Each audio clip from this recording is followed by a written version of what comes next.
قربانی کے جانور میں جو حصہ ڈالنا ہے وہ اہل ایمان کا، مومنین کا، مشرک نہ ہو، وہ قبر کا پجاری نہ ہو، وہ قبروں کا طواف کرنے والا نہ ہو، وہ یا علی مدد یا رسول اللہ مدد کے نعرے لگانے والا نہ ہو۔ وہابی کے ہاتھ کا ذبح ہوا بالکل سور کی طرح حرام ہے۔ تو اب یہاں ہوتا یہ ہے کہ کچھ بد مذہبوں کے گھر سے بھی گوشت وغیرہ آ جاتا ہے، جیسے وہابی وغیرہ آس پڑوس میں ہوتے ہیں تو ان کے وہاں سے گوشت آ جاتا ہے، تو ان کے وہاں کے گوشت کو الگ رکھنا چاہیے اور ان کے وہاں کا گوشت واپس کسی وہابی یعنی انہی کے فرقہ باطلہ کے گھر میں بھجوا دینا چاہیے کہ خبیث مال کو خبیث لوگ کھائیں گے تو اس میں کوئی اعتراض والی بات نہیں ہے۔ مسئلہ یہی ہے کہ ساتوں کے سات حصے جو ہوں وہ سب کے سب مسلمان ہونے چاہیے جن کے نام سے قربانی ہے۔ ہمارے اہل سنت والجماعت کے علماء نے وہابیہ، دیابنا، اہل حدیث، شیعہ وغیرہ کو اہل سنت والجماعت سے خارج مانا ہے، ان کو کافر اور مرتد مانا ہے کہ وہ اہل سنت والجماعت کے حصوں میں ہرگز کسی وہابی، دیوبندی، اہل حدیث، شیعہ وغیرہ کو شریک نہ کریں، نہیں تو آپ کی قربانی برباد ہو جائے گی۔ میں یہ بات سمجھتا ہوں کہ وہ جو دو مظلوم شہید ساتھی ہیں ان کے خون کے لیے آواز کو اٹھانا یہ ہمارا مکمل طور پہ حق ہے۔ فیصل آباد کے RPO صاحب بھی یہاں پر موجود ہیں، انہوں نے کل رات مجھ سے رابطہ کیا اور اس بات کی یقین دہانی کروائی کہ حافظ صاحب آپ بے فکر رہیں، جو مجرم ہیں ان کو سزائے موت ملے گی، ان کو تحت دار تک پہنچایا جائے گا، اور اس مسئلے کے اندر کسی بھی قسم کے پریشر کو اور کسی بھی قسم کی بے ضابطگی کو قبول نہیں کیا جائے گا۔ جو اریسٹ کے حوالے سے ہماری کوشش ہوگی کہ ہم آج ہی اس کو اریسٹ کریں، ٹھیک ہے نا، زیادہ ٹائم دینا مطلب قتل کے مقدمے میں تو بالکل بھی وہ نہیں ہے، لیکن انشاءاللہ ودن 5-6 ڈیز ہمارا اگر میکسیمم ہوا، ادروائز ہماری کوشش ہے کہ 1-2 دن کے اندر اندر ہم ان کو پکڑیں۔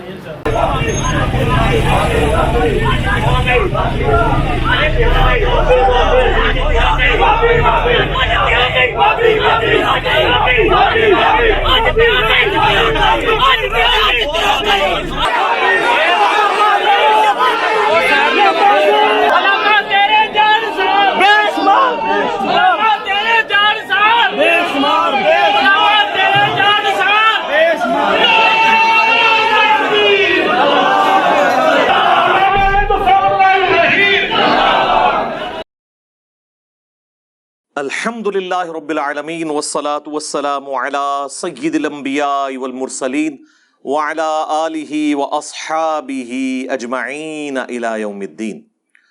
الحمدللہ آج 17 جولائی 2022 کو سنڈے کے دن ہمارا یہ پبلک سیشن نمبر 52 منعقد ہونے جا رہا ہے۔ آپ کے یہ سوالات پرچیوں کی شکل میں میرے پاس آ چکے ہیں، لیکن انہیں ڈسکس کرنے سے پہلے ہم اس ویک میں ایگزیکٹلی عید کے دن ایک بڑا ہاریبل قسم کا انسیڈنٹ ہوا، اسے ڈسکس کریں گے۔ ہمارے اس صوبہ پنجاب کا ایک بہت بڑا شہر ہے فیصل آباد، اس کی تحصیل ہے جڑامالہ۔ اس میں 2 فرقوں کی آپس کی لڑائی کی وجہ سے، یعنی بریلوی اور وہابی یعنی اہل حدیث، یہ بعض اہل حدیث اس کی وجہ سے برا مان جاتے ہیں، لیکن اس ایکٹیویٹی کے بعد وہاں پہ جو علماء ہیں تو وہاں پہ باقاعدہ نعرے لگے ہیں وہی والے، آج تے ہو گئی وہابی وہابی۔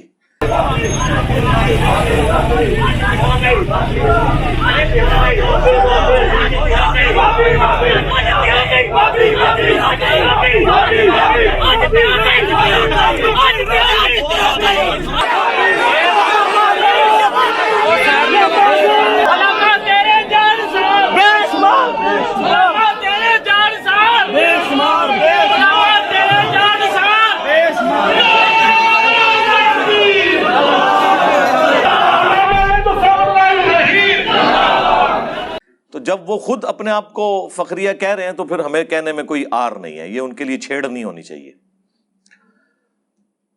تو 2 مولویوں کی مس ہینڈلنگ کی وجہ سے عوام الناس میں سے 2 نوجوان لڑکے شہید ہو گئے۔ انا للہ و انا الیہ راجعون۔ اللہ تعالیٰ ان کی مغفرت کرے اور ان کے لواحقین کو صبر دے اور اس صبر کے اوپر اجر عظیم عطا فرمائے۔ وہ دونوں کا تعلق اہل حدیث مکتب فکر سے تھا۔ مس ہینڈلنگ تھی مولویوں کی، قربان ہو گئے وہ 2 لڑکے۔ ان میں سے تو ایک ایسا ہے کہ جس کے خود بھی نہ کوئی بہن بھائی ہیں نہ ماں باپ ہیں، اور اس کی بیوی بھی اسی طرح ہے کہ اس کے بھی بہن بھائی اور ماں باپ نہیں ہیں، یعنی فوت ہو چکے ہیں، اور ایک چھوٹی سی بچی ہے اس کی. آپ ذرا اندازہ کریں کہ یہ لوگ کس طریقے سے عوام الناس کو یوز کرتے ہیں. مولوی نہ ان کا مرا ہے نہ ان کا مرا ہے، وہ بھی نہیں مرنا چاہیے، لیکن اگر کوئی مرنا تھا تو مولوی مرتے. عوام کو کیوں مرواتے ہیں اپنے پیچھے؟ اور کہتے ہیں پھر مسلک اہل حدیث پہ قربان ہو گئے. مسلک اہل حدیث پہ نہیں، مولوی اہل حدیث اور وہابی مولوی کے اوپر قربان ہو گئے. اور ڈھٹائی کا یہ لیول ہے، بزدلی کا یہ لیول ہے کہ جب ایف آئی آر کٹوائی گئی ہے تو اس ایف آئی آر کے اندر انہوں نے اسے ذاتی دشمنی ڈکلیئر کر دی ہے. وہ آڈیو ایک لیک ہوگی وہاں کے ایک اہل حدیث کی جو خود ایف آئی آر لکھوانے والوں میں تھا. اس نے آڈیو ایک بھیجی کسی عالم دین کو، وہ چونکہ وہ دوسری پارٹی سے تعلق رکھتے تھے، یعنی اہل حدیث میں بھی گروپنگ ہوئی ہے نا، وہ ناصبی اور اس اعتبار سے یزیدی اور حسینی کے اعتبار سے انہوں نے پکڑ کے وہ نیٹ کے اوپر چڑھا دی اور وہ سب کے پاس آ گئی. اس میں وہ کہہ رہا ہے کہ جی مجھے خود شرمندگی ہے کہ میں نے اپنے وہابی مولوی کو بچانے کی خاطر اسے ذاتی دشمنی ڈکلیئر کر دی ہے. آج جڑاں میں ایک بہت افسوسناک سانحہ پیش آیا. مسلک اہل حدیث کا درد رکھنے والا نوجوان بے دردی سے قتل ہو گیا. اس کے ساتھ اس کا ایک اور ساتھی جو نیا اہل حدیث ہوا تھا وہ بھی بے دردی سے قتل ہو گیا. لڑائی کی وجہ یہ بنی کہ ہمارے ایک خطیب مولانا اسد اللہ فروقی صاحب نے عید کے خطبے میں بتایا کہ جو مشرک ہوتا ہے اس کی قربانی نہیں، جو غیر اللہ کے نام پہ ذبح کرتا ہے اس کی قربانی نہیں، اس طرح کی تقریر کی. اس کے جواب میں بریلویوں نے کہا کہ ہم چیلنج کرتے ہیں، آپ نے یہ تقریر غلط کی ہے. انہوں نے پھر چیلنج کیا کہ آپ ہماری مسجد میں آ جائیں. عید کے بعد وہ کچھ لوگ مسجد کی جانب سے آئے، ہمارے خطیب صاحب باہر جا رہے تھے، انہوں نے ہمارے خطیب کو آ کے تھپڑ مارنے شروع کر دیے. اتنی دیر میں یہ دو دوست جو قتل ہوئے ہیں اور دو ان کے ساتھ اور تھے، آنے والے 6 تھے، ان کے پاس چلے گئے. ہاتھا پائی شروع ہوئی، انہوں نے سیدھے پسٹل نکالے، فائر مارے. دونوں نوجوان موقع پہ قتل ہو گئے. پولیس انتظامیہ کو ہمارے اپنے لوگ دوستوں نے بھی کوشش کی کہ ہمارے خطیب کا اس طرح نام آ جائے گا، خطیب بچنا چاہیے، ایف آئی آر خراب ہوتی ہے تو ہو جائے. تو خیر ہوا یہ کہ اسے ذاتی اناد کی ایف آئی آر بنا دیا گیا. حالانکہ بالکل جھگڑے کی وجوہات سب کو معلوم تھی، اور وہ جھگڑا یوں ہوا کہ پہل جو ہے وہ وہابیوں کی جانب سے ہوئی، یعنی اہل حدیث کی جانب سے. یہ عید کے دن بیٹھ کے بجائے لوگوں کو سیدنا ابراہیم علیہ السلام کی قربانی کا ذکر کریں اور مسائل سکھائیں، ان لوگوں نے سپیکر باہر والے کھول کے اس میں یہ تقریر کر رہے ہیں کہ جی یہ جو بریلوی ہیں یہ مشرک ہیں اور ان کی کوئی قربانی قبول نہیں ہے. اس کے جواب میں وہاں سے بریلویوں نے تقریر کرنی شروع کر دی باہر والا سپیکر کھول کے. ایک ہنگامہ ہوا اور نماز کے بعد بریلویوں کی طرف سے 6 لوگ آئے. انہوں نے کہا ٹھیک ہے آپ ہم سے مناظرہ کر لیں، اور یہاں سے اہل حدیث مولوی تھا، ساتھ اس کے 2-4 لوگ تھے. وہ تلخ کلامی ہوئی. اسی دوران بریلویوں میں سے کسی نے پہلے پسٹل تیار کی ہوئی تھی، انہوں نے گولیاں سیدھی سروں میں ماری ان کے. وہ 2 نوجوان لڑکے جو ہیں وہ ایٹ دا اسپاٹ شہید ہو گئے. اس کی باقاعدہ ویڈیو، یعنی وہ بچوں کے وہاں پہ جو پڑے ہوئے ہیں وہ نوجوان لڑکے، ان کی باقاعدہ ویڈیو یوٹیوب کے اوپر تو اس طرح نہیں اویلیبل کیونکہ وہ ڈیلیٹ کر دیتے ہیں ریڈ کلر کی وجہ سے. سوشل میڈیا پہ وہ ویڈیو چل رہی ہے، وہ دیکھی جا سکتی ہے. یقین کریں دل خون کے آنسو ہوتا ہے. اس میں سب سے پہلے نمبر پہ یہ مجرم ہیں علماء جو لوگوں کو اس طریقے سے لڑواتے ہیں. دوسرے نمبر کے اوپر ہماری عوام بھی بے وقوف ہے جو ان کے پیچھے آنکھیں بند کر کے چل رہی ہے.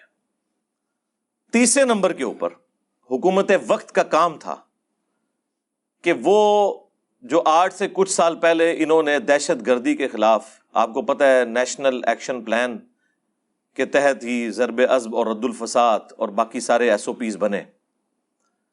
اس میں ایک چیز یہ بھی طے پائی تھی کہ صرف عربی خطبہ جو ہے نا وہ اسپیکر میں دیا جائے گا، اردو والا نہیں دیا جائے گا.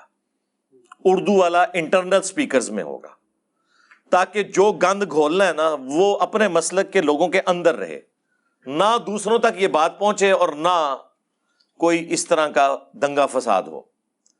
یہ وائلیشن ہوئی ہے کہ انہوں نے باہر والے سپیکر میں اردو میں تقریر کی ہے اور وہ تقریر وہاں تک پہنچی، پھر وہابیوں کے جواب میں بریلویوں نے بھی تقریر کی اور یہ معاملہ آگے چل پڑا۔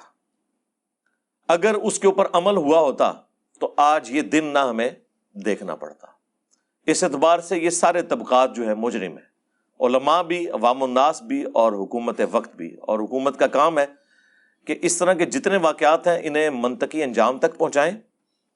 میری پرائم منسٹر سے ریکویسٹ ہے اسپیشلی کہ انہیں اس کے لیے اسپیشل جوڈیشل کمیشن بنانا چاہیے، تمام مکاتب فکر کے بڑے بڑے علماء کو میڈیا کے سامنے لا کر پریس کانفرنس کروائیں، بریلویوں سے مفتی منیب الرحمان صاحب کو، چھوٹے بچوں کو نہیں لانا، ان کی کوئی اوقات نہیں ہے، دیوبندیوں سے مفتی تقی عثمانی صاحب کو، اہل حدیث سے ساجد میر صاحب کو، اہل تشیع سے ساجد نقوی صاحب کو، یہ پبلکلی اکٹھے ہاتھوں میں ہاتھ ڈال کے، جس طرح یہ پولیٹیکل اپنے معاملات کے اندر اکٹھے ہو جاتے ہیں اور مدارس کے خلاف کوئی قانون پاس ہو تو یہ اکٹھے ہو جاتے ہیں اپنی روزی روٹی کے لیے، تو یہ اکٹھے ہو کر اناؤنسمنٹ کریں کہ جی جو بھی قاتل ہیں انہیں فوراً مقدمہ چلا کر سزائے موت دی جائے، نمبر 1۔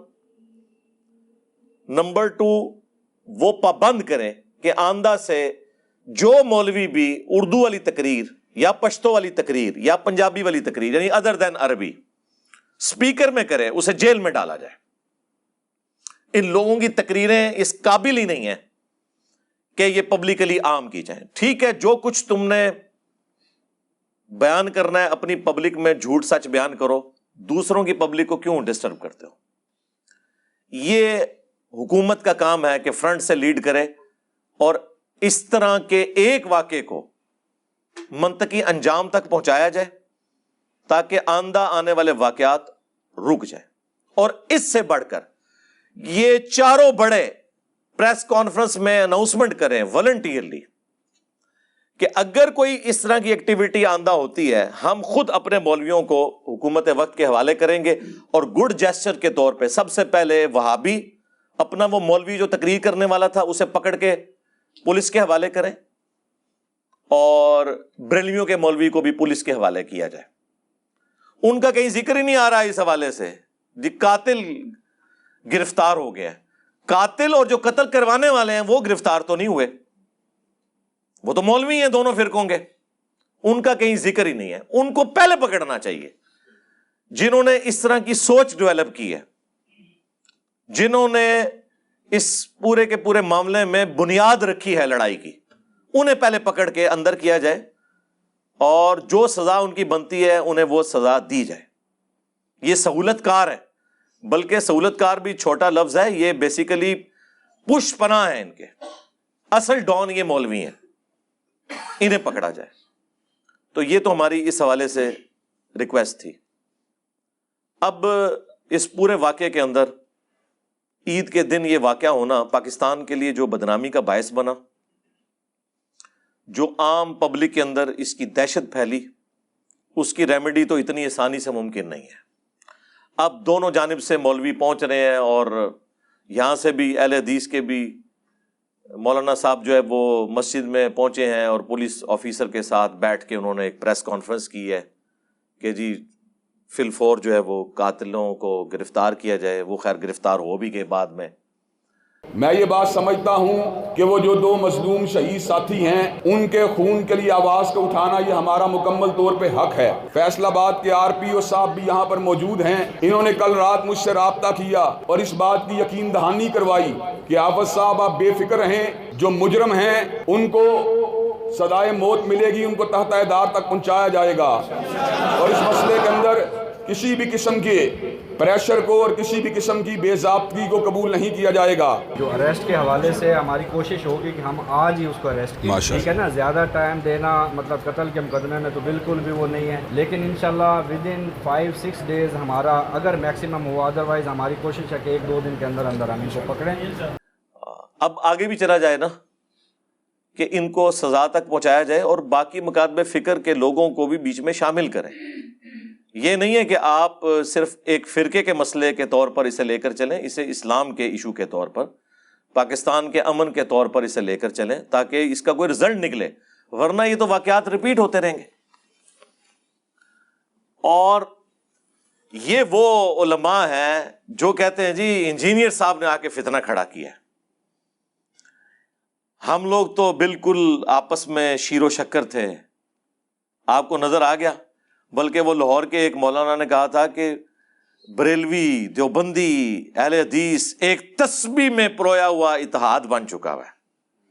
ہمارے مطالبات آپ کے سامنے ہیں، ہم آپ کو بارہا یہ کہہ چکے ہیں کہ اہل حدیث، دیوبندی اور بریلوی اتحاد ایک تسبیح کی طرح ہو چکا ہے، ایک قوت اور طاقت بن چکا ہے۔ ہوں لگ پتا کیا ہے نا تنو، کوئی تسبیح میں نہیں پرویا ہوا۔ اس کا جواب تو خیر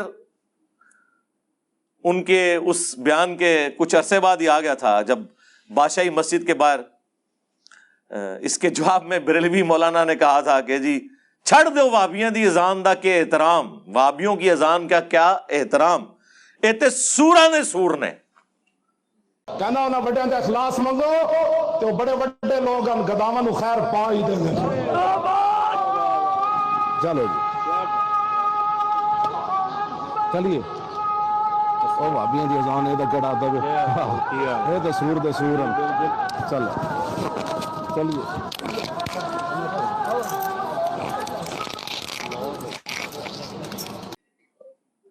یعنی جس طرح سور نجس جانور ہے نا، اس طرح انسانوں میں سور سے بھی بڑھ کے اگر کوئی سور ہے تو یہ ہے، یا اس سے بھی آسان اگر میں تشریح کروں کہ جو سور یعنی خنزیر کی کمیونٹی ہے نا، وہ بھی جسے سور سمجھیں گے نا، ہاں وہ وہابی ہیں۔ اور وہابی جب بریلوی کہہ رہا ہو تو اس سے مراد دیوبند اور اہل حدیث دونوں ہیں، کیونکہ وہ بادشاہی مسجد دیوبند کے پاس ہے، اہل حدیث کے پاس نہیں ہے، لہٰذا انہوں نے ان کو وہابی کہا۔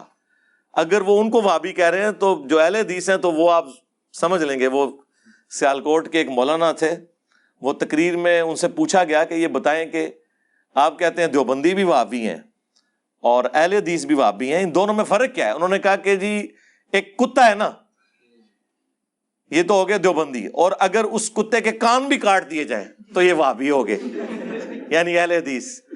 وہ وہابی دیوبندی اور یہ وہابی اہل حدیث، یہ ان کے آپس میں پیار محبت ہے، وہ آپ کو پتہ ہے۔ اور یہ جو قربانی والا ایشو جو جس کے اوپر سارا دنگا فساد ہوا ہے، ان کی باقاعدہ ذمہ دار علماء کی ویڈیوز موجود ہیں۔ وہ جو ایک لال رومال والے ہیں سعودیہ کے اندر، ان کی باقاعدہ ویڈیو موجود ہے کہ یہ جو کلمہ گو مشرک ہیں وہ بریلویوں کی طرف ہی اشارہ کر رہے ہیں، اگر ان میں سے کسی نے قربانی میں حصہ ڈال دیا اہل حدیث کے ساتھ تو ساری قربانی ضائع ہوگی۔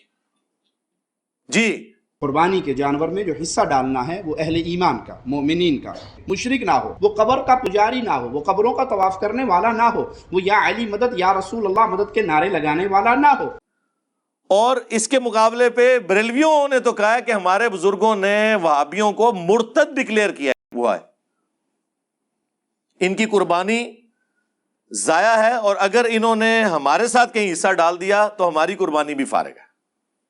وہابی کے ہاتھ کا ذبح ہوا بالکل سور کی طرح حرام ہے۔ تو اب یہاں ہوتا یہ ہے کہ کچھ بد مذہبوں کے گھر سے بھی گوشت وغیرہ آ جاتا ہے، جیسے وہابی وغیرہ آس پڑوس میں ہوتے ہیں تو ان کے وہاں سے گوشت آ جاتا ہے، تو ان کے وہاں کے گوشت کو الگ رکھنا چاہیے اور ان کے وہاں کا گوشت واپس کسی وہابی یعنی انہی کے فرقہ باطلہ کے گھر میں بھجوا دینا چاہیے کہ خبیث مال کو خبیث لوگ کھائیں گے تو اس میں کوئی اعتراض والی بات نہیں ہے۔ مسئلہ یہی ہے کہ ساتوں کے سات حصے جو ہوں وہ سب کے سب مسلمان ہونے چاہیے جن کے نام سے قربانی ہے۔ ہمارے اہل سنت والجماعت کے علماء نے وہابیہ، دیابنا، اہل حدیث، شیعہ وغیرہ کو اہل سنت والجماعت سے خارج مانا ہے، ان کو کافر اور مرتد مانا ہے کہ وہ اہل سنت والجماعت کے حصوں میں ہرگز کسی وہابی، دیوبندی، اہل حدیث، شیعہ وغیرہ کو شریک نہ کریں، نہیں تو آپ کی قربانی برباد ہو جائے گی۔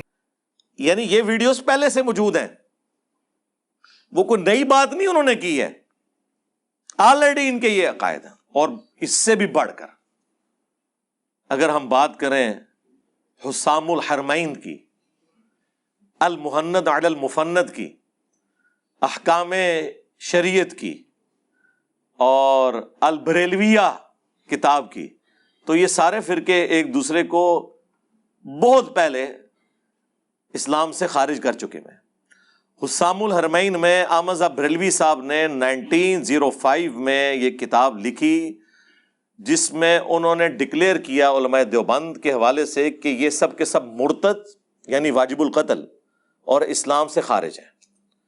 اور اس کے جواب میں 1906 میں جب المہند علی المفند دیوبند نے لکھی تو انہوں نے کہا کہ یہ جو بریلوی ہیں اور ان کی پوری جماعت انکلوڈنگ ان کے امام کے، یہ ایک شیطانی لشکر ہے جو ہم پر حملہ آور ہوا ہے۔ علماء دیوبند رضی اللہ عنہم پر، 14ویں صدی کے مولویوں کو رضی اللہ عنہم لکھا، جیسا کہ انبیاء پر شیاطین حملہ آور ہوتے تھے، یعنی انبیاء پر جو شیاطین حملہ آور ہوتے تھے وہ مسلمان نہیں ہوتے تھے، کافر شیاطین، یعنی کافر ڈکلیئر کر دیا۔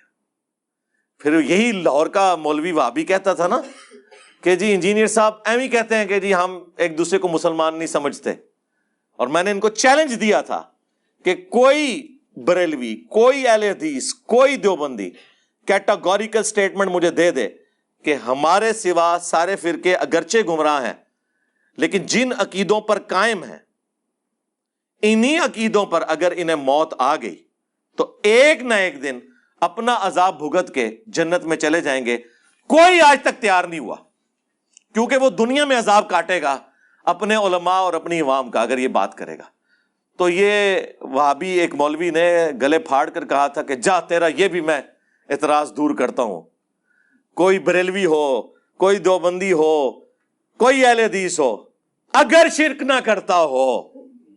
ہم دیوبندیوں کو بھی مسلمان سمجھتے ہیں، بریلویوں کو بھی سمجھتے ہیں، جا دفع ہو جا، آج کے بعد اب دین کی بات نہ کر، جا تیرے اس چیلنج کا بھی جواب دیتا ہوں، کوئی بریلوی ہو، کوئی دیوبندی ہو، کوئی اہل حدیث ہو، اگر انہوں نے اللہ کی ذات کے ساتھ شرک نہ کیا ہوگا اپنے گناہوں کو بھگت کے جنت میں چلا جائے گا۔ ہاں، تو پھر ہم ان کو کہتے ہیں کہ ماموں پارٹی۔ بریلوی بھی یہی کہتے ہیں کہ اگر کوئی وہابی ہو، چاہے کان کٹا ہو یا پورے کانوں والا ہو، یعنی دیوبندی ہو یا اہل حدیث ہو، اگر گستاخ رسول نہ ہو تو ایک نہ ایک دن وہ بھی جنت میں چلا جائے گا۔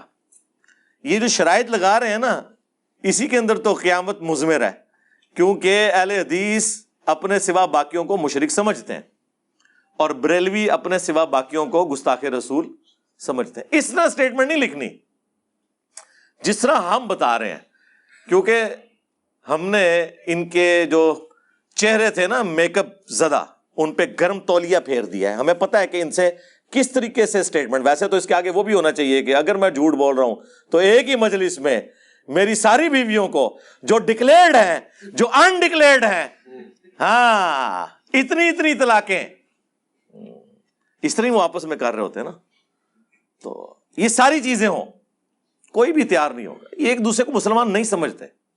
احکام شریعت میں اعلیٰ حضرت نے یہاں تک لکھا ہے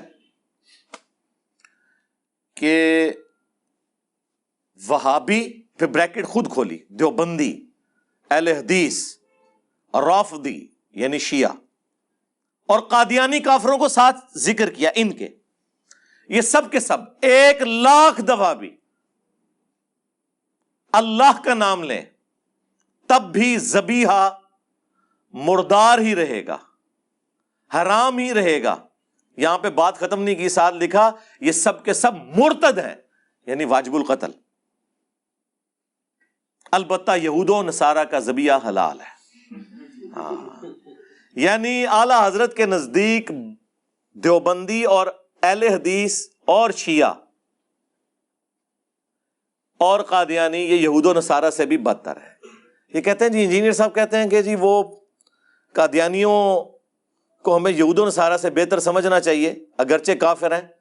تو میں نے کس کانٹیکسٹ میں بات کی تھی کہ انہیں قرآن و سنت پیش کرنا آسان ہے، کیونکہ یہود و نصارہ تو مانتے ہی نہیں ہیں۔ تو سرکار آپ اپنی فکر کریں، بلکہ یہاں پہ کہنا چاہیے رکو ذرا، صبر کرو۔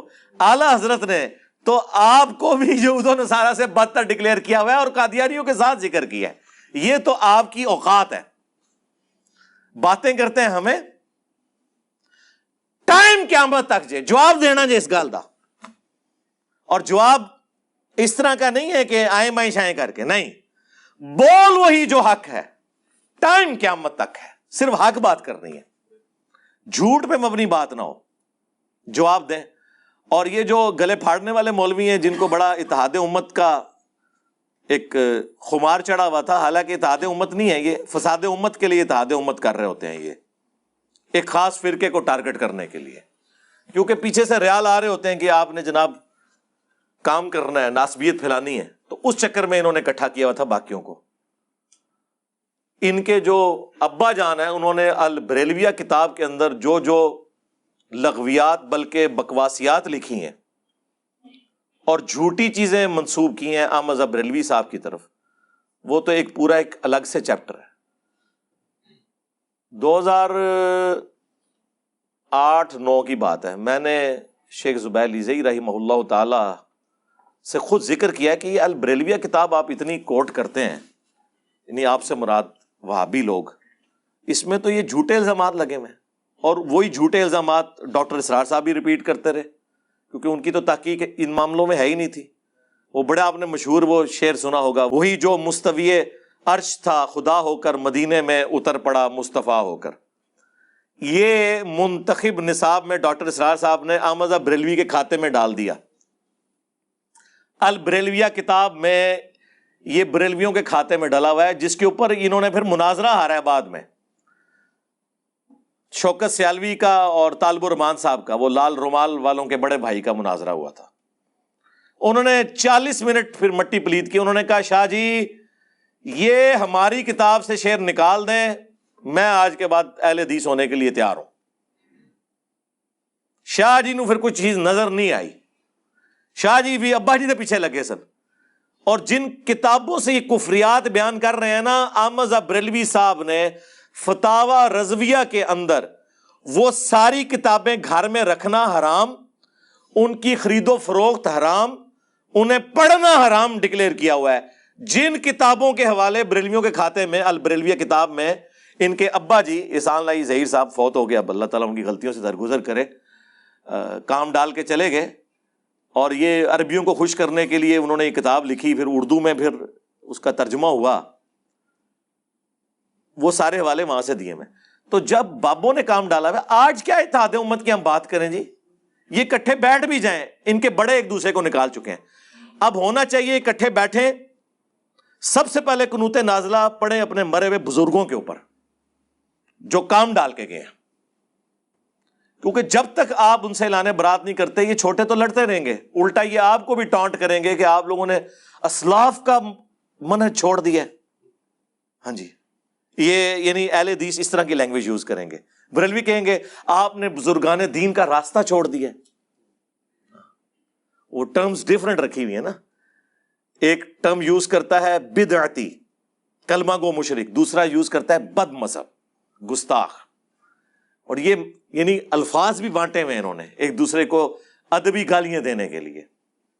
جب تک ان کے بڑوں کو آپ نہیں کہتے کہ وہ اپنے بڑوں کو کٹہرے میں لا کے کھڑا کریں، زندہ یا مردہ، اور بتائیں انہوں نے یہ سارے غلط کام کیے ہیں، اس وقت تک یہ جو جڑا والا میں واقعہ ہوا ہے نا، یہ واقعات ہوتے رہیں گے، کیونکہ ہم نے جس قسم کی تربیت کی ہے نا پچھلے خصوصاً 100-150 سال کے اندر، یہ رزلٹ آنے والی نسلوں کو بھی بھگتنے پڑیں گے، یہ معاملات اس طریقے سے چلتے رہیں گے۔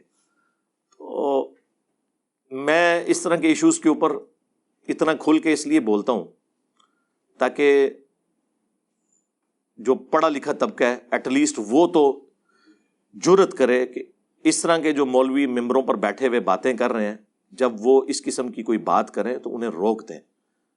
آپ کو بہت شوق ہے، اپنا یوٹیوب کا چینل بنائیں، علمی طریقے سے اپنا مقدمہ ریکارڈ کریں اور ویڈیو عوام الناس کے سامنے پیش کریں، بجائے یہ کہ جہاں پہ فزیکل پبلک موجود ہے وہاں ایک دوسرے کے خلاف بھڑکائیں۔ یا تو ہماری طرح آپ پھر حوصلہ رکھیں نا کہ ساروں کے پیچھے نماز پڑھنے کے قائل ہوں، سب کو مسلمان ڈکلیئر کریں، صرف علمی اختلاف کریں، تو یقین کریں میں لاکھوں کے مجمع میں بھی ڈائریکٹ بات کر رہا ہوں، ہمارا کوئی اسٹوڈنٹ کوئی ایکسٹرا جوڈیشل ایکٹیویٹی پرفارم نہیں کرے گا۔ بھگت رہے ضرور ہیں، کریں گے نہیں، تربیت ہی نہیں ہے۔ ان کے اس لیے کرتے ہیں کہ ان کی تربیت ہوئی ہوئی ہے. 2017 کے اینڈ پہ معاملات تھوڑے خراب ہونا شروع ہوئے جب پہلی دفعہ مجھ پہ مرڈر اٹیمپٹ ہوئی تھی اکتوبر میں 2017 میں. اس کے بعد پولیس والوں نے ہمیں کہا کہ آپ ایک ایفیڈیوٹ لکھ دیں ہمیں, باقیوں سے بھی ہم لے رہے ہیں تاکہ اکیڈمی میں کوئی جھگڑا نہ ہو کہ آپ یہاں پہ کوئی مناظرہ بازی یہ نہیں کریں گے. ایک لائن کا میں نے اس موقع کو غنیمت جانا. میں نے 8 پوائنٹس کا 2 صفحات کے اوپر ایک پورا کاؤنٹر نیریٹو لکھا. انہوں نے ایک لائن مانگی تھی, میں نے وکلاء سے مشورہ کر کے ایک بڑے بہترین انداز میں 8 پوائنٹس لکھے, ایک پورا کاؤنٹر نیریٹو ان کو بنا کے دیا, ڈی پی او کے ہاتھ میں دیا, ڈپٹی کمشنر کے ہاتھ میں دیا. پچھلی دفعہ بھی محرم میں انہوں نے بلایا تھا 2021 کے اندر, ابھی یہ آج 17 جولائی 2022 ہے, ابھی بھی 1-2 دن تک یہ پھر محرم کے معاملات شروع ہونے والے ہیں. 2 ہفتے تک محرم تقریباً شروع ہو جائے گا, تو میٹنگز پہلے ہی شروع ہو جاتی ہیں. پھر ان کو جا کے میں کاپی دیتا ہوں کہ یہ ان علماء سے اس کے اوپر تصدیق کروائیں کہ یہ بھی ایگری ہیں کہ ایک دوسرے کو مسلمان سمجھتے ہیں, ایک دوسرے کے پیچھے نماز پڑھنے کے قائل ہیں. ورنہ آپ جو مرضی کرتے رہیں, یہ لیپا پوتی ہے, پیچھے آپ کی وہ دیوار جو ہے وہ گرنے والی ہے اور آپ بس اس کے آگے پلسٹر کر رہے ہیں. کسی بھی وقت وہ گر جائے گی جب تک کہ آپ اس ایشو کو ایڈریس نہیں کریں گے جو سیپیج ہوئی ہوئی ہے. تو یہ جو کاؤنٹر نیریٹو یہاں پہ آپ کو باہر وہ لگا ہوا بھی سٹامپ پیپر کے اوپر نا نظر آ جائے گا. ہم نے کئی ایک ویڈیوز میں اسے ڈسپلے کیا, اس میں بھی انشاءاللہ تعالیٰ کر دیں گے. اس میں باقاعدہ یہ ساری کی ساری چیزیں میں نے لکھ کے دی ہوئی ہیں کہ اس طریقے سے ان ایشوز کو ایڈریس کیا جا سکتا ہے. ادروائز کوئی اور راستہ نہیں ہے کہ آپ اس ملک کو رہنے کے قابل چھوڑیں. کل کو اگر یہ ملک سیکولرزم کی طرف جاتا ہے تو ہمارے جیسے لوگ بھی پھر شکریہ ادا کر رہے ہوں گے کہ شکر ہے کسی مولوی دے ٹائی نہیں چڑھ گیا.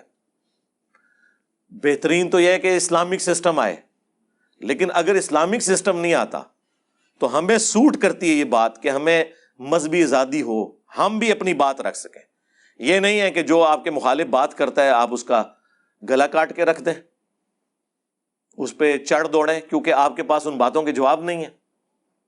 تو میں اس لیے بالکل ننگی باتیں کرتا ہوں تاکہ اگر کسی کو وہم بھی ہے نا وہ نکل جائے کہ یہ کوئی سدھرنے والے نہیں ہیں,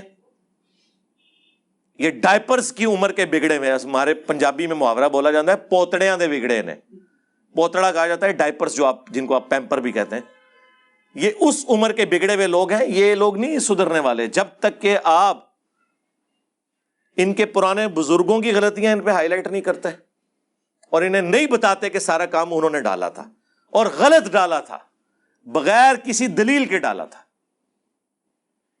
اور ان کا جو توحید کے ساتھ کمٹمنٹ ہے یا عشق رسول ہے وہ تو ہم نے ویسے ہی کھول دیا ہے کہ جن اصول اور مبادی کے اوپر یہ دوسرے فرقوں کو گستاخ یا مشرک کہتے تھے وہی باتیں ہم نے ہر فرقے کے بزرگوں سے بھی ثابت کی ہیں, اور وہاں کے ان کی زبانیں گنگ ہو گئی ہیں. نہیں جی ان کو اجتہادی غلطی لگ گئی ہے جی, چونکہ ان کا منہج ٹھیک تھا اس لیے وہ ٹھیک ہے. اور دوسروں کو یعنی چشتی رسول اللہ پارٹی کہتی ہے اشرف علی رسول اللہ تو غلط ہے, اور اشرف علی رسول اللہ پارٹی کہتی ہے کہ جی چشتی رسول اللہ غلط ہے, اشرف علی رسول اللہ وہ آپ کو سمجھ نہیں ہے. ہمیں ہی تو سمجھ آیا ہے میرے بھائی, اور ہم نے ہر طریقے سے سمجھایا ہے اور بار بار سمجھایا ہے. آج پھر وہ رخ اس طرف چلا جائے گا, میں نہیں چاہتا کہ رخ کو اس طرف لے کر جاؤں. اینڈ پہ میں آپ کو اس کانٹیکسٹ میں ایک حدیث تو ضرور سناؤں گا, سنانے کو تو بہت کچھ ہے, لیکن یہ چیز بتانے کے لیے کہ اللہ کے محبوب صلی اللہ علیہ وآلہ وسلم کے ہاں صرف کلمہ پڑھنے کا کیا احترام تھا. بخاری اور مسلم دونوں میں حدیث ہے. ایک صحابی کہتے ہیں یا رسول اللہ صلی اللہ علیہ وآلہ وسلم بالفرض فرض کریں میں میدان جنگ میں ہوں اور میرے سامنے ایک کافر آ جائے, لڑائی کے دوران وہ میرا ایک ہاتھ بھی کاٹ دے. ذرا آپ نے سچویشن وہ جس طریقے سے ڈرامائی صورتحال اس صحابی نے بنا کے پیش کی ہے نا, وہ تو سمجھ رہے تھے کہ یہ فتویٰ کو میری مرضی کا ملے گا کہ یا رسول اللہ میں کافر سے لڑ رہا ہوں. حدیث بخاری میں بھی ہے مسلم میں بھی. لڑائی کے دوران اس نے میرا ایک ہاتھ بھی کاٹ دیا، میں شدید زخمی ہوں، پھر اچانک سے وہ میری تلوار کے نیچے آ جائے اور اینڈ ٹائم پہ وہ کلمہ پڑھ دے، اب بتائیں کیا کرنا چاہیے؟ تو سرکار یہ کسی مولوی سے تو مسئلہ نہیں پوچھا جا رہا تھا، یہ تو اللہ کے محبوب صلی اللہ علیہ وآلہ وسلم سے مسئلہ پوچھا جا رہا تھا۔ آپ نے فرمایا کہ تم اسے چھوڑ دو کیونکہ اس نے کلمہ پڑھ لیا۔ ان کا یا رسول اللہ میرا ہاتھ کاٹ دیا۔ آپ نے فرمایا اگر تم نے اسے قتل کیا تو قتل کرنے سے پہلے جس جگہ پہ وہ تھا نا، اس کے قتل کرنے کے بعد تم اس جگہ پہ آ جاؤ گے اور وہ تمہاری جگہ پہ آ جائے گا اللہ کے نزدیک۔ ہاں، یعنی تم مومن تھے اور وہ کافر تھا، تم کفر کی طرف چلے جاؤ گے، وہ مومن ڈکلیئر ہو جائے گا اللہ کے ہاں۔ یہ کتنا خطرناک معاملہ ہے۔ یہ حدیث میں نے آج پہلی دفعہ آن ایئر بیان کی ہے، وہ دوسری اسامہ ابن زید والی تو میں نے کافی دفعہ بیان کی ہے، وہ بھی اس کو سپورٹیو ہے، اس میں تو فزیکلی یہ واقعہ ہوا ہے، بخاری مسلم دونوں میں حدیث ہے۔ اسامہ ابن زید کہتے ہیں ایک جنگ کے دوران جب ایک کافر میری تلوار کی زد میں آ گیا تو ظاہر ہے اس نے ڈر کی وجہ سے، پاسبلٹی تو یہی تھی، اس نے کلمہ پڑھ دیا، پھر بھی انہوں نے اسے قتل کر دیا، لیکن دل میں قلق تھا۔ کچھ عرصے کے بعد نبی علیہ السلام کا ذرا موڈ چیک کیا اور تھوڑی جرأت کی بات کرنے کی، اور کہا یا رسول اللہ اس طرح یہ ہوا تھا میرے ساتھ، تو اس نے اینڈ ٹائم پہ کلمہ پڑھ دیا تو میں نے اسے قتل کر دیا۔ تو نبی علیہ السلام نے فرمایا کہ جب اس نے کلمہ پڑھ لیا تھا تب بھی تو نے اسے قتل کر دیا؟ تو انہوں نے عرض کی اے اللہ کے رسول اس نے تو ڈر کے کلمہ پڑھا تھا صلی اللہ علیہ وآلہ وسلم۔ اب کسی حد تک ان کی اسیسمنٹ درست تھی، ہم بھی ہوتے تو یہی اسیسمنٹ کرتے، عین ممکن ہے کہ ایسا ہی ہوا ہو، لیکن اس کے بھی چانسز ہیں کہ ایسا نہ ہوا ہو۔ نبی علیہ السلام اتنے جلال میں آئے، آپ نے فرمایا اسامہ جب اس نے کلمہ پڑھ لیا تھا تب بھی تو نے اسے قتل کر دیا؟ ان جملوں کو بھی آپ نے ریپیٹ کیا کہ یا رسول اللہ کر دیا، کیونکہ اس نے ڈر کے کلمہ پڑھا تھا۔ پھر آپ علیہ السلام جلال میں آپ نے فرمایا اسامہ تو کیا کرے گا جب وہ قیامت کے دن کلمہ پڑھتا ہوا اللہ کے حضور تیرے خلاف مقدمہ قائم کر دے گا؟ اسامہ تو کیا کرے گا؟ اسامہ تو کیا کرے گا؟ اور یہ جو جملہ ہے نا کہ اسامہ تو کیا کرے گا، اسامہ تو کیا کرے گا، یہ رسول اللہ بار بار ریپیٹ کرتے رہے، یہاں تک کہ اسامہ کہتے ہیں کہ میرے دل میں خواہش ہوئی کاش حضور خاموش ہو جائیں اور آج سے پہلے میں کافر ہوتا، آج ہی کلمہ پڑھ کر مسلمان ہوتا، کم از کم میرے نامہ اعمال سے یہ گناہ تو دھل جاتا۔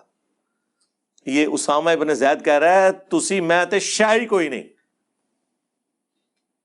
اسامہ نبی علیہ السلام کے پوتوں کی مانے تھا، صحیح بخاری میں حدیث ہے کہ زانوں پہ ایک طرف حسن ابن علی کو حضور بٹھاتے تھے، دوسری طرف اسامہ ابن زید کو، بچوں کی طرح، کیونکہ زید ابن حارثہ کا بیٹا تھا۔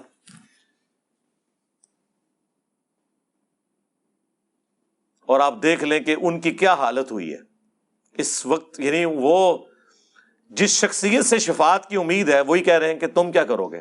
ان کو تو چاہیے تھا وہ آگے سے کہتے یا رسول اللہ جو کچھ بھی ہے تیرے محبوب کی امت سے، کوئی ٹینشن ہی نہیں۔ اس زمانے چ نہیں یہ کہانیاں ہوندیاں سن کہ کم بھی پاؤ تے اگو شعر سنا دیو۔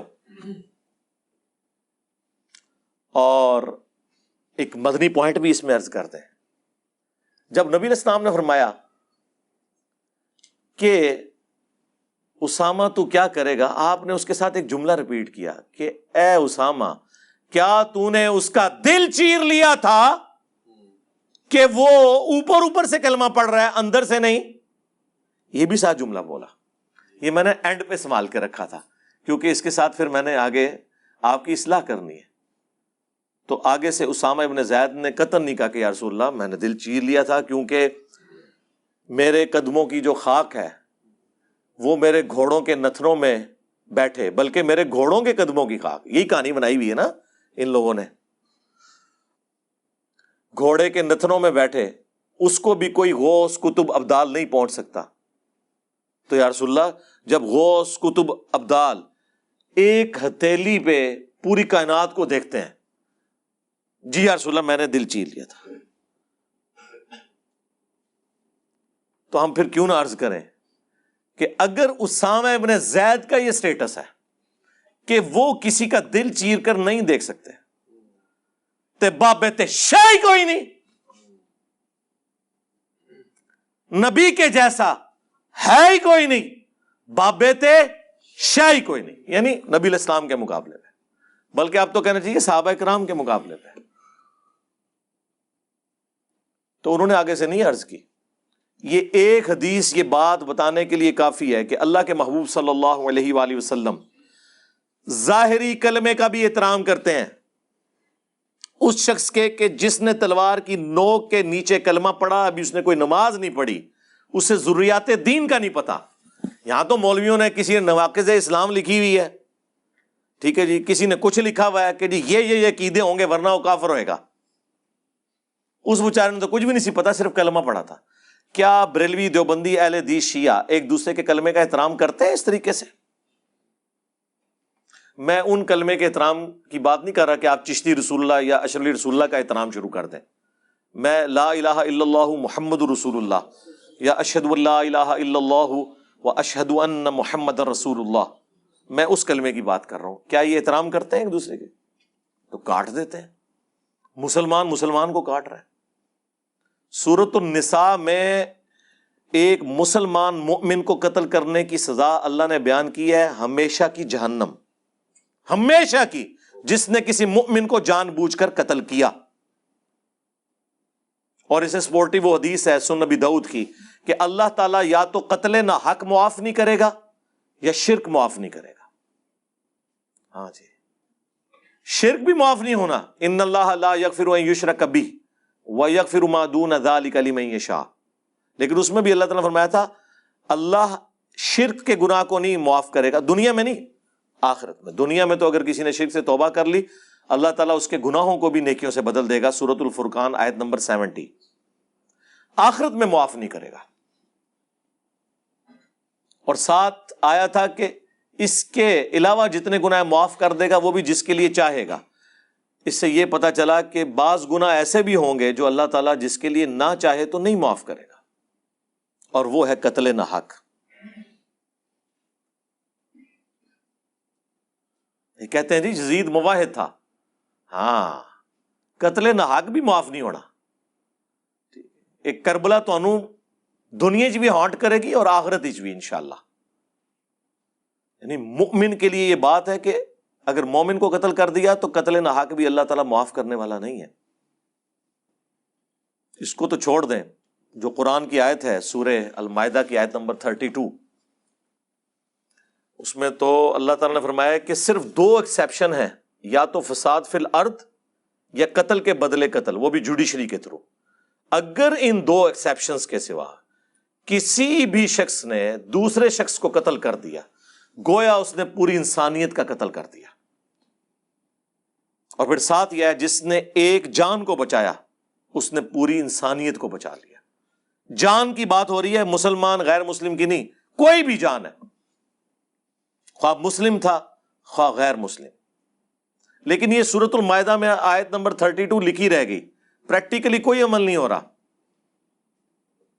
اس کو سپورٹی وہ صحیح بخاری کی حدیث کہ اگر کسی نے کسی ذمی کافر کو جو مسلمان حکومت کے اندر ٹیکس دے کر رہ رہا تھا، جزیہ دے کر ناحق قتل کر دیا، قیامت کے دن وہ جنت کی خوشبو بھی نہیں پائے گا، حالانکہ جنت کی خوشبو 40 سال کی مسافت سے آ رہی ہوگی.